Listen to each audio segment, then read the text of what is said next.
ଦେଖନ୍ତୁ ଏବେଠୁ ଯେଉଁଭଳି ଭାବରେ ଜଳକଷ୍ଟ ଲାଗିଲାଣି ମୁଁ ଭାବୁଛି ଆସନ୍ତା ମେ ମାସ ଜୁନ୍ ମାସ ବେଳକୁ ଆହୁରି ଜଳକଷ୍ଟ ଉପଭୋଗ କରିବେ। କାହିଁକି ଅନୁଭୂତ ହେବ? କାହିଁକି ଦେଖିବେ ପୁରୀରେ ଯେଉଁ 7 ଗୋଟି ଜଳ ପ୍ରକଳ୍ପ ଯେଉଁ ତିଆରି ଚାଲିଥିଲା ତାହା ଅଧା ପନ୍ଥାରେ ରହିଲା, ତାହା ମଧ୍ୟ ପୂର୍ଣ୍ଣ ହେଉନାହିଁ। ବିଗତ ସରକାର ଠାରୁ ଆରମ୍ଭ ହୋଇଥିଲା, ଏବେ ମଧ୍ୟ ସରୁନାହିଁ। ଏବଂ ତା ବାଦ ଦେଖିବେ ଯେଉଁ ଜଳଗୁଡ଼ିକ ଯେଉଁ ଆସିବା ପାଇଁ ଯେଉଁ ଉତ୍ସ ଥିଲା, ଯେଉଁ ଗୋଟିଏ ଉତ୍ସ ମଧ୍ୟ ସଫିସିଏଣ୍ଟ ହେଉନାହିଁ ପୁରୀକି।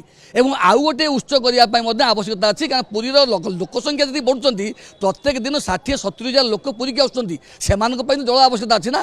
ଏବଂ ଟିକେ ଡ୍ରିଙ୍କ ଫ୍ରମ୍ ଟ୍ୟାପ୍ ଯେଉଁ ହେଇଥିଲା ସେଗୁଡ଼ିକ ମଧ୍ୟ କେତେ ଗୁଡ଼ିଏ ଖରାପ ହେଇଗଲା, ତ ତିଆରି ହେଉନାହିଁ। ଏବଂ ଜଳ ପ୍ରକଳ୍ପ ଗୁଡ଼ିକ ତିଆରି ହେଉନାହିଁ, ତ ସରୁନାହାନ୍ତି। ଏବଂ ଡ୍ରିଙ୍କ ଫ୍ରମ୍ ଟ୍ୟାପ୍ ମଧ୍ୟ ଆସ୍ତେ ଆସ୍ତେ କାର୍ଯ୍ୟକ୍ଷମ ହେଉନାହିଁ। ଏବଂ ଏଥିରୁ ଦେଖିଲେ ନିହାତି ଭାବରେ ସରକାରଙ୍କର ପୁରୀ ପ୍ରତି ଯେଉଁଭଳି ଭାବେ ଆବଶ୍ୟକତା ରହିଛି ଜଳକଷ୍ଟକୁ ପରିବର୍ତ୍ତନ କରିବା ପାଇଁ, ଲାଘବ କରିବା ପାଇଁ, ସେ ଦିଗରେ ନିଶ୍ଚିତ ଭାବରେ ଦେଖନ୍ତୁ ଆଜି ତୃତୀୟ ଥର ହେଇଗଲା। ୟା ପୂର୍ବରୁ ଯେଉଁ 2 ଥର ବୋମା ଧମକ ହେଇଥିଲା, ସରକାରଙ୍କର ଯେଉଁ ଅତ୍ୟାଧୁନିକ ଜ୍ଞାନକୌଶଳକୁ ବ୍ୟବହାର କରି ଯେଉଁ ସାଇବର ସେଲ୍ ରହିଛି, ସେଟା କେଉଁଠି ନା କେଉଁଠି ଟିକେ ଫେଲିଓର ରହୁଛି ବୋଲି ସେମାନଙ୍କୁ ଗତଥର ଧରିପାରିଲେ ନାହିଁ। ପ୍ରଥମ କଥା ହେଉଛି ମେଲ୍ ଆଇଡ଼ି ଯେଉଁଠୁ ଅରିଜିନେଟ୍ ହେଉଛି, ଯେଉଁଠୁ ଇନିସିଏଟ୍ ହେଉଛି, ସେ ଜାଗାକୁ ଯାଇପାରିବେ ନାହିଁ କି? ଆମେ ଜ୍ଞାନକୌଶଳ ସେଇଭଳିଆ ଅଛି।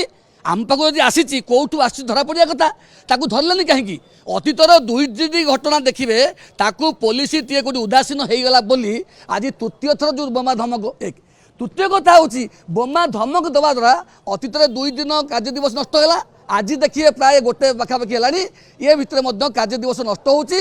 ହାକିମ ମାନେ ବାହାରେ, ଷ୍ଟାଫ୍ ମାନେ ବାହାରେ, ଓକିଲ ମହକିଲ ବାହାରେ, ଯିଏ ବି ଦୂର ଲୋକ ଆସିଛନ୍ତି ସେମାନେ ଟଙ୍କା ଖର୍ଚ୍ଚ କରି ଆସିଲେ, ତାଙ୍କର ମଧ୍ୟ କୌଣସି କାର୍ଯ୍ୟକ୍ରମ ହେଲା ନାହିଁ ପୁରୀ କୋର୍ଟରେ। ତାମାନେ ଏଇଭଳି ଭାବେ ମିଥ୍ୟା ଗୁଜବ କରିକି ଯେଉଁମାନେ ସୃଷ୍ଟି କରୁଛନ୍ତି, ପ୍ୟାନିକ୍ ସୃଷ୍ଟି କରୁଛନ୍ତି, ତାଙ୍କ ବିରୁଦ୍ଧରେ କାର୍ଯ୍ୟାନୁଷ୍ଠାନ ନେବା ପାଇଁ ଯେଉଁଠୁ ଅରିଜିନେଟ୍ ହେଉଛି ମେଲ୍ଟି, ତାକୁ ଧରନ୍ତୁ। ଇମିଡ଼ିଏଟ୍ ତା ବିରୁଦ୍ଧରେ ଦୃଷ୍ଟାନ୍ତମୂଳକ କାର୍ଯ୍ୟାନୁଷ୍ଠାନ ନିଆଗଲେ ଅନ୍ତପକ୍ଷେ ଭବିଷ୍ୟତରେ ଏଭଳି ଭାବରେ ପ୍ୟାନିକ୍ ସୃଷ୍ଟି କରିବା ପାଇଁ ଫଲ୍ସ ଆଇଡି କ୍ରିଏଟ୍ କରିକି ଧମକ ଦେବେ ନାହିଁ।